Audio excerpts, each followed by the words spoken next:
সাইদ ভাইয়ের মা, মগধ ভাইয়ের মা, রায়হান ভাইয়ের মা, শিপন ভাইয়ের মা, তোমরা বড়ই ভাগ্যবতী, আনলে ধরাই দিনের জ্যোতি। সালাম জানাই তোমায় ফেরেশতা মা, সালাম জানাই তোমায় ফেরেশতা। আলহামদুলিল্লাহ। বাংলাদেশের ঐতিহ্যবাহী জেলা পাবনা চাটমোহর থানার অন্তর্গত সমাজ আলোক বর্তিকা ফাউন্ডেশনের উদ্যোগে আলহামদুলিল্লাহ রব্বিল মাশরিকাইনি ওয়া রব্বিল মাগরিবাইন আল্লাযী খালাকা কুল্লা শাইইন যাওজাইন ওয়া আওজাবা আলাইনাল ইহসানা বিল ওয়ালিদাইন ওয়া নাশহাদু আল্লা ইলাহা ইল্লাল্লাহু ওয়াহদাহু লা শারীকা লাহু ওয়া আশহাদু আন্না মুহাম্মাদান আবদুহু ওয়া রাসূলুহু সাইয়্যিদুল কাওনাইন সাল্লাল্লাহু আলাইহি ওয়া আলা আলিহি ওয়া আসহাবিহি ওয়া আতবাইহি আজমাইন লাইলা ওয়া নাহারান ফিত তারফাইন فقد قال الله تعالى في كلامه المجيد وبرهانه التوحيد أعوذ بالله من الشيطان الرجيم بسم الله الرحمن الرحيم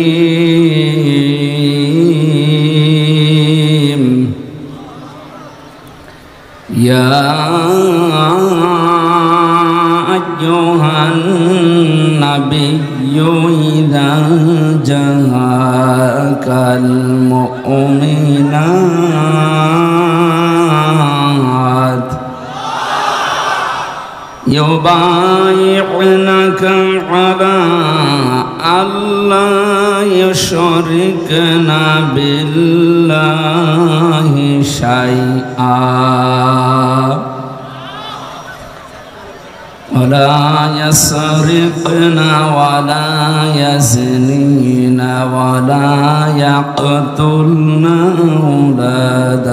أولادهن ولا يأتينك ببهتان يفترينه بين أيديهن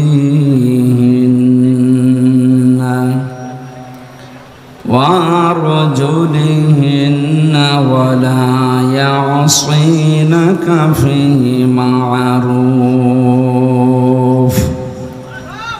فبايعهن واستغفر لهن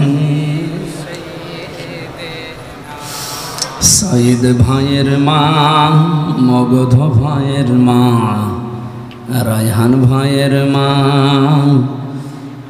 শিপন ভাইয়ের মা, তোমরা বড়ই ভাগ্যবতী, আনলে ধরাই দিনের জ্যোতি। সালাম জানাই তোমায় ফেরেশতা মা, সালাম জানাই তোমায় ফেরেশতা। আলহামদুলিল্লাহ। বাংলাদেশের ঐতিহ্যবাহী জেলা পাবনা চাটমোহর থানার অন্তর্গত সমাজ আলোক বর্তিকা ফাউন্ডেশনের উদ্যোগে প্রথম বাৎসরিক তাফসিরুল কোরআন মাহফিলের স্বনামধন্য সভাপতি,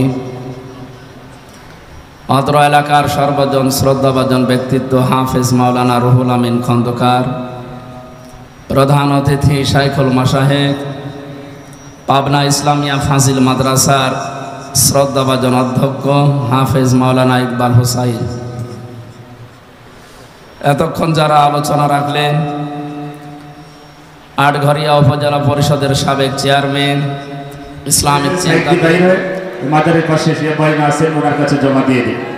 ভাইরা আমার যারা দাঁড়িয়ে আছেন 10টা টাকা হলো দেন, কারণ আজকে এই মাহফিলে আমরা আসতে পেরেছি, 10টা টাকা দান করতে পারছি, কিন্তু আল্লাহ না করুক আমাদের জীবনের শেষ নিঃশ্বাস যদি বাইর হয়ে যায় তাহলে আমরা টাকা দান করতে পারবো না। সদকাতুল জারিয়া, এমন ভালো কাজ করার সুযোগ পাবো না। আল্লাহ পাক কোন ওসিলায় আপনাকে জান্নাত দেবে কিয়ামতের ময়দান। আজকের এই গানের বিনিময়ে আল্লাহ কি বলছেন, বান্দা তোমাদের সাইয়্যিদিনা মাওলানা মুহাম্মদ ওয়ালালি সাইয়্যিদিনা মাওলানা। পাবনাবাসী এই জন্য শাহাদতের ব্যাপারে যে কথাগুলো আমি মুখ দিয়ে অন্তর দিয়ে ধারণার বিষয় কোরআন থেকে শুনলাম, এ বিষয়টা সতর্কের তার সহিত সামনে যেন আমরা খুব ভেবে চিন্তে বিষয়ে কথা বলি। শাহাদতের ব্যাপারে বিশেষ করে কোনো মানুষকে শাহাদত বরণ করার ব্যাপারে ঠাট্টা বিদ্রুপের ছলে কোনো কথা বলবেন না, ধারণাও করবেন না, তাহলে পেছনের আমল আখলাক আল্লাহ নিজে সব নষ্ট করে দেবেন। বলেন নাউজুবিল্লাহ। কোরআনে কারীম যেভাবে মানুষের সামনে উপস্থাপন করতে হয় এটা আল্লাহ আমাদেরকে শিখিয়েছেন। আমরা আল্লাহর ওই ধরনটার সামনে নিয়ে এসে কোরআনে প্রবেশ করছি। আল্লাহ পাক বলেন, কিতাবুন উনজিলা ইলাইকা ফালা ইয়াকুন ফি সাদরিকা হারাজুম মিনহু লিতুনদিরা বিহি ওয়া যিকরা লিল মুমিনিন। আল্লাহু আকবার। এই কথা বলা যাবে না ভাই।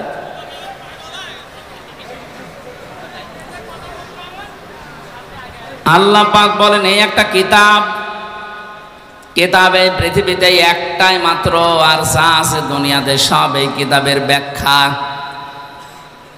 এজন্য দল মত নির্বিশেষে কোরআনে কারীম এটা একটা কিতাব। এই কিতাবের ব্যাপারে আমাকে আগে জানা লাগবে।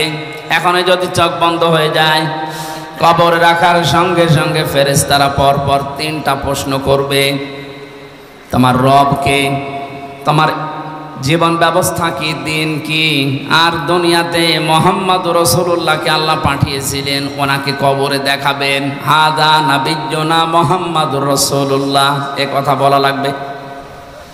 3টি প্রশ্নের সঠিক জবাব যদি কেউ দিতে পারে, আমি হাদিসে পড়েছি বিশ্বনবী জানিয়েছেন সঙ্গে সঙ্গে ফেরেশতারা কিন্তু জিজ্ঞাসা করবে, এটা পেলে কোথায়? এই যে বললে রব আমার আল্লাহ, দিন আমার ইসলাম, এটা মুহাম্মাদুর রাসূলুল্লাহ, এগুলো কোথায় পেয়েছো তুমি? আপনি যদি বলেন আমি কোরআনে পেয়েছি, ফেরেশতারা বলবে মারহাবা, জান্নাতের বিছানা বিছিয়ে দেন। আর যদি বলেন না কোরআনে পাইনি, আমি লালনের জীবনী পেয়েছি, দাঁত মুখ যা ছিল সব খুলে ফেলবে। পৃথিবীর কোন কিতাব ফেরেশতারা চেনে না, শুধুমাত্র এই কোরআন শরীফ চেনে। জানে আজকে যখন আপনি স্বাধীনতার শোক অনুধাবন করছেন, পাচ্ছেন যে স্বাধীনতার আনন্দ কি, এই আনন্দকে আরো বহুগুণ বৃদ্ধি করার জন্য কোরআনের সাথে সম্পর্ক তৈরি করা দরকার। এর পরবর্তী আয়াতে আল্লাহ এই শব্দটাই দিয়েছেন, ইত্তাবিউ মা উনজিলা ইলাইকুম মির রাব্বিকুম ওয়া লা তাত্তাবিউ মিন দুনিহি আউলিয়া কলিলাম মা তাযাক্কারুন। আল্লাহ বলেন সবাই মিলে অনুসরণ করো, ইত্তেবা করো। এই জন্য ডক্টর শফিকুর রহমানের ডাকে সাড়া দিয়ে আজ বাংলাদেশের দিকে তাকান। এই 5 তারিখের পর থেকে আজকের এই 24 তারিখ, এই কয়েক দিনের ভেতরে দেশের ইসলাম এই শব্দটা যারা বিশ্বাস করে আমি দেখতে পাচ্ছি সব এখন এক হয়ে গেছে। এটা যে কত বড় আনন্দের খবর। এদেশে যারা শুধু টুপি মাথায় দেয়, আন্তর্জাতিক যে ষড়যন্ত্রগুলো চাপগুলো আছে ওটা তো মোকাবেলা করা যাবে ইনশাল্লাহ ইমানের দ্বারা, কিন্তু যেটা দেখতে পেলাম এই কয়েকদিনে, এটা যদি অব্যাহত থাকে আর শুধু টুপিওয়ালা মানুষগুলো যদি এক হয়ে যায়, আগামীর বাংলাদেশ আল্লাহ কোরআনের হাতে তুলে দেবে। 5 তারিখের আগ পর্যন্ত এই দেশে কোরআন দিয়ে, ইসলাম দিয়ে দেশ চলুক, এরকম জনসংখ্যা মাত্র ছিল 100 জনের 20 জন। 16 থেকে 20 জন, এই পার্সেন্টেজ আমরা জরিপে পেয়েছিলাম। তো 5 থেকে গত 2 দিন আগের একটা জরিপ পেয়েছি 22 তারিখের, এমাত্র 16 থেকে 17 দিনে এই দেশে এখন 35 জন, 100 জনের 35 জন মানুষ চায় যে কোরআন দিয়ে দেশ চলুক। ধারাটা অব্যাহত থাকতে দেন। ষড়যন্ত্রকারী যারা আছে, জালেমের দোসররা, এরা থেমে যাবে, এরা পারবে না। এভাবে যদি আর কিছুদিন চলে, দেখবেন 100 জনের 51 জন এই দেশে ইসলাম চলবে, এ কথা বলতে বাধ্য হবে। দেশে বাইরে সব মিলিয়ে অনেকে নারীদেরকে আজ জুজুর ভয় দেখাচ্ছে ইসলাম সম্পর্কে, বিশেষ করে জামাতে ইসলামী বাংলাদেশ সম্পর্কে, যে এরা যদি চায় তোমাদেরকে একেবারে ঘরের ভেতরে বন্দি করে রাখবে, ফাতেমার মতো। কে বলেছে আপনাকে? এটা ডাহা মিথ্যা কথা। মুহাম্মদ রাসূলুল্লাহর আদর্শ অনুসরণ করে যারা এদেশে দিন কায়েমের শপথ নিচ্ছে, আল্লাহর কসম এখন অনেক নাস্তিক পর্যন্ত বলতে বাধ্য হচ্ছে, যদি এদের হাতে দেশটা 5 বছর দেওয়া যায়, নারীরা থাকবে জান্নাতে। আলেমদের এই ঐক্যবদ্ধ দৃশ্য দেখে আমার অনেক ভালো লাগছে। আমি একটা আশা পাচ্ছি সামনে, অন্য কারো লাগবে না, শুধু টুপিওয়ালারা এক হয়ে গেলে এদেশে ইসলাম কায়েম হবে। বিশ্বনন্দিত মুফাসসির কোরআনে কারিমের পাখি বলা হয় যাকে, শহীদ আল্লামা দেলাওয়ার হোসেন সাঈদীর সারা জীবনের স্বপ্ন ছিল, আল্লাহ তুমি কোরআন দিয়ে চললে কেমন দেখা যায়, এ দেশটা একটু দেখাও। উনি দেখতে পারেন নাই, বিদায় নিয়েছে জালেমদের অত্যাচারে। এখনো আমি প্রতিদিন জেলখানায় বসে দোয়া করতাম, আল্লাহ বাবা চালিয়েছিল দেশটা, অনেকেই দেখেছে কেমন চলেছে, অনেকের স্বামী চালিয়েছিল, চাচাও চালিয়েছে জোর করে 9 বছর, বউ চালিয়েছিল, ভাবি চালিয়েছে, এখন শুধু দেখতে বাকি আছে যে কোরআন দিয়ে দেশ চললে কেমন দেখা যায়। এটা দেখেছেন কোনোদিন? দেখেন। এখন যেহেতু মুসাফির অবস্থায় আছি, আর মুসাফিরের দোয়া আল্লাহর দরবারে তাড়াতাড়ি কবুল হয়, এ মাজলুম মানুষদেরকে নিয়ে মন থেকে দোয়া করছি, আল্লাহ এতে তুমি দেখে মরার তৌফিক দাও যে দেশে কালেমার পতাকা উড়ছে। ইত্তাবিউ শব্দটা বহু বচন দিয়েছেন আল্লাহ এই কারণে, সবাই মিলে যদি আমরা সত্যি অনুসরণ করি। কোরআনে কারিমে বিভিন্ন ঘটনাগুলো আল্লাহ সাজিয়েছেন, এটা খেলা করার জন্য না। হযরতে ইব্রাহিম যাকে জাতির পিতা আল্লাহ ঘোষণা দিয়েছেন, অনেকেই জাতির পিতা জোর করে ঘোষণা দিয়ে মানতে বাধ্য করাচ্ছিল, এমন ভাবে আল্লাহ মিটিয়েছে, বাকিটা নাই বলি। জোর করার বিষয় না, কোরআনের বাইরে কোনো কাজ জোর করে করলেও আপনারও পরিণতি ওই হবে। আপনি যাকে ঘোষণা দিচ্ছিলেন যে উনিও, তা আল্লাহ যাকে ঘোষণা দিয়েছে 1500 বছর আগে কোরআনে, ওইটা আপনি পাল্টিয়ে ফেলেছিলেন। এখন বিভিন্ন রোড, ঘাট, ব্রিজ, কালভার্ট, সেতুর সামনে যেখানে লেখা ছিল যে অমকের নাম, সেখানে এখন আমাদের আসল জাতির পিতা যেটা আল্লাহর ঘোষণা দেওয়ার নাম দেখা যাচ্ছে। উনি ওনার সন্তানকে নিয়ে যেদিন জবাই করবেন, কোরআনে কারীম জানিয়েছে ফালাম্মা আসলামা ওয়া তাল্লাহু লিল জাবিন। সভাপতি আজকের আলেম মানুষ, আসলামা দিয়ে বচন দিয়েছেন আল্লাহ। প্রতিটি শব্দ কোরআনে কারিমে গবেষণার দাবি রাখে। আল্লাহ আসলামা দিয়ে বচন দিলেন কেন? রব্বুল আলামিন জানাতে চেয়েছেন, হযরতে ইব্রাহিম আমি আল্লাহর আদেশে এই দুনিয়ায় 50টা পরীক্ষা করেছি, 50টায় পাস করেছি। তার ভেতরে 9 নাম্বার পরীক্ষা ছিল তার সন্তান জবাই করা। ওনারে আদেশ দেওয়ার পরে উনি যেহেতু পাস করে পরীক্ষা নিলে, যদি বলতো আমি জবাই করব, সন্তান ইসমাইল যদি বলতেন না আমার এই জীবন আমি দেব না, জবাই করা সম্ভব হতো? আল্লাহর এই বিধানটা পালন করার সম্ভব হতো? বলেন। এদিকে ইসমাইল নবী জলদি বলতেন আল্লাহ তুমি আদেশ দিয়েছো আমি রাজি আছি, বাবা আপনি আরম্ভ করেন। হযরত ইব্রাহিম নবী যদি বলতেন না 83 বছর থেকে 90 বছর পর্যন্ত অপেক্ষা করে একটা সন্তান পেলাম, আমি জবাই করব না, তাহলে আল্লাহর বিধান পালন হতো?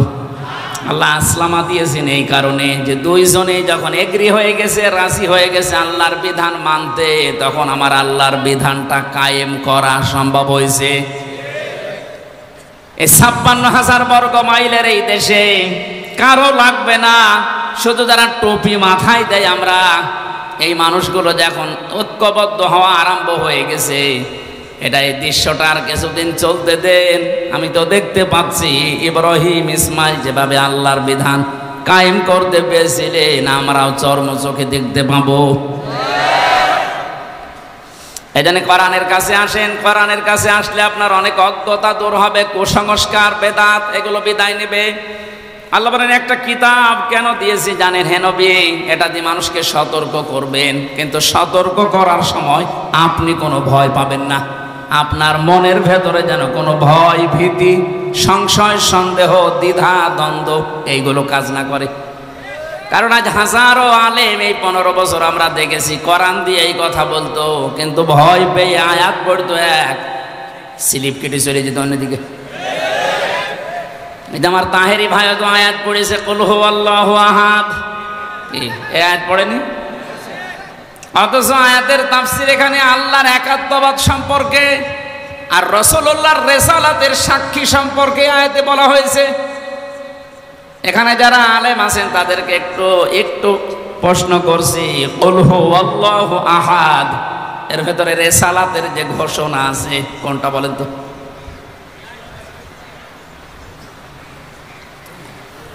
এই যে কুল মানে হে নবী আপনি বলেন, নবী যে নবী ছিলেন তাকে বলানোর জন্য আল্লাহ কুল শব্দ দিয়ে আয়াত আরম্ভ করেছেন। তাহলে কুল হুয়াল্লাহু আহাদ এই আয়াতের ভেতরে আল্লাহর একাত্মবাদ যেমন আছে, রাসূলুল্লাহর রিসালাতের ঘোষণাও আছে। আল্লাহ পাক এই আয়াতটা আমার আলেমদের মুখ দিয়ে বের করিয়েছে, আমরা করিয়েছি 15 বছর।